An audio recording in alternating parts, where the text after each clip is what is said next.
Welcome to Kasao, Mukono district in central Uganda. Here, Mariam Nabatanzi is like any other woman if you walked past her. But get to her home and you may be forgiven for thinking this is the boarding section of a school. Nabatanzi is 39 years old and has mothered 44 children already. 38 are alive today. You heard right, 44 children, all delivered normally. Everything here is done massively with near military precision. 22 kilograms of maize or corn flour, 7 kilograms of beans, 2.5 kilograms of sugar. That's the daily feed for this humongous family. I lost count of how many breads they ate. I'm in the middle of a huge operation, feeding operation. It's like a military operation. Feeding bread and porridge, that is for breakfast, to 24 kids out of the 38. It's just unbelievable. I can't tell who is who. I just wonder how the mom does it. They've just finished now, just been serving bread and porridge, and some guys were coming back for a second take. Their mom could recognize and say, you just come for a double, but some would actually get away with it. It's quite an interesting, extraordinary family, I should say. Question is, how did this all begin for Nabatanzi? First, she was married off too young, aged 13, and started having children immediately. In my heart, I wish to have 6 children. I gave birth 4 times, and on each occasion, I had twins. 8 children were more than what I had bargained for. I went to hospital to ask the doctors to stop me from having babies. The doctors carried out tests and said it would be risking my life if they stopped me. I was too fertile to stop. I went back home and conceived quintuplets. 5 children at once, and then 2 times more. With 23 kids, I thought it was too much, and I went back to hospital, but the doctors said they couldn't stop me without risking death. I was pretty healthy, having natural births. Gynecologists say it's possible to be this fertile, although not commonplace. But once you have these many children, my question then is, how hard is it to name these children? We both break into a bout of laughter. We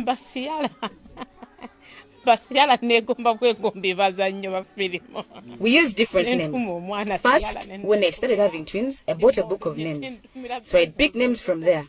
Then my husband is Catholic and I'm Muslim. So don't be surprised to see a Mohammed, then a Dennis.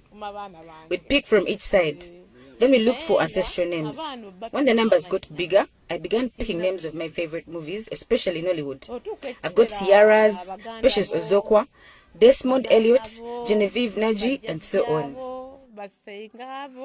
When you hear this kind of story, you must be wondering where the man responsible for all this procreation is. Well, when I posed this question, Mariam's lead face suddenly turned sad. I have had to put up with a lot. He's tortured me so much. He abused me, beat me up sometimes, and threatened to kill me once. He pays no school fees, nor does he even know what we survive on. Unashamedly, he comes and eats what he didn't leave home. He's not part of these children's lives. Where we are now, I bought with my own money and from doing little jobs here and there. He was in utter shock to learn I'd bought and built this place. Her biggest challenge is looking after these children with an absentee father, foremost of which is school fees and feeding the children. 14 of her children are in primary school, where she has to pay more than 5 million shillings in school dues per term. This is equivalent to around $1,500. Another 10 children are in secondary school. Some have been forced to drop out of school as the bill spirals out of control. Her dream is to educate all her children so that they may get a better life, not like what she's been through.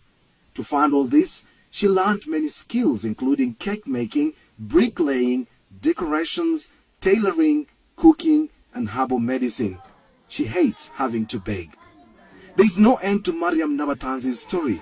It's powerful, it's captivating. Yet somehow, I have to find a way to say goodbye. So what's her message?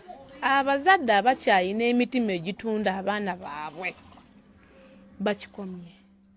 My message is mainly to parents. Stop selling your children through early marriages. We suffer too much while losing out on parental love that can never be recovered.